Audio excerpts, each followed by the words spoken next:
women played a big role in California history. Experts say that many stories are told from a perspective that is not always factually correct. Wendy Voorsanger is the founder of SheIsCalifornia.com. It's a blog dedicated to chronicling some of the accomplishments of California women through history. Thanks for joining us today. Thanks for having me. So let's talk a little bit about this. Who are some of the people who, in your research, have really stood out, and why do you think we haven't heard about them until now?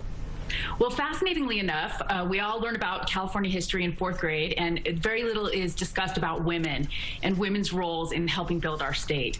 And as a woman novelist, I felt like it was very important to write about our experience throughout our history in California. And when I did my research on my own, I found an incredible number of women who were doing just fascinating things. So what were some of the interesting things you found out that they had actually done? Right. So my main protagonist in my novel is sort of a composite of a lot of different women. One is Josephine McCracken, another is Ina Coolberth, and another one is Frances Gearhart. The first two women, Josephine and Ina, were writers. So they started off sort of writing about the beauty of the West and sort of the Western experience. And Ina actually ended up becoming the first poet laureate of any state in the Union.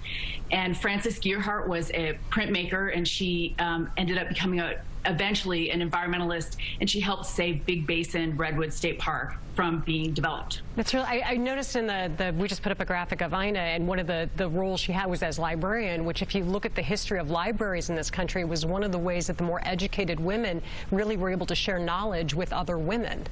Yes. Yeah, and these women were very fascinating because they had an enormous ability to sort of reinvent themselves, and I think that's a really important thing to remember right now as we are experiencing this pandemic. Women have been disproportionately affected more than men.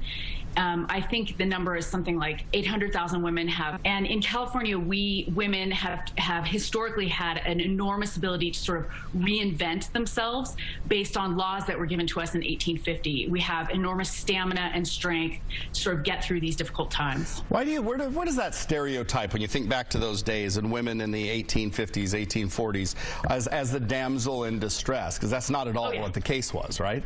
Not in California, no. I mean, it's very interesting. Sort of the narrative has mostly been written by men, and it's very romanticized, right? We're helpless, we need saving, that sort of thing. But in California in 1850, and we actually have the Hispanic community to thank for this, our set of laws actually comes from Spain. So in 1850, women were able to own property, we were able to run businesses, get divorced, keep custody of our children. So we had a lot of agency and power and independence.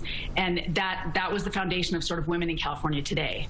That's so interesting. You know, it kind of reminds me a little bit of, I've been on a World War II binge for the last year, and finding out about all the interesting things that women did during the war to help win the war, that a lot of that is only just kind of coming out now, and I see a lot of similarities in your research.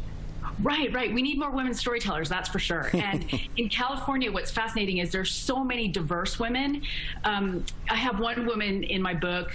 She's based on a real woman, and her name is Nancy Gooch, and she was one of the very first African-American landowners in Coloma. She came out in 1850 and was freed right away. She was brought by her slave owner, but was freed right away because California was a free state. And she ended up creating her own business, buying a ton of land, becoming a farmer, and she was one of the largest landowners in Coloma. Well, you definitely pay homage to all these women in your book. It is a historic romance called Prospects of a Woman, a Novel. Thanks for joining us today. Good luck with the book. It just came out in the fall. Thank you so much for having me. Absolutely. Of course. Well, it is 7:42. That was like the best history lesson I've had in years. Stuff like that just fascinates me anyway.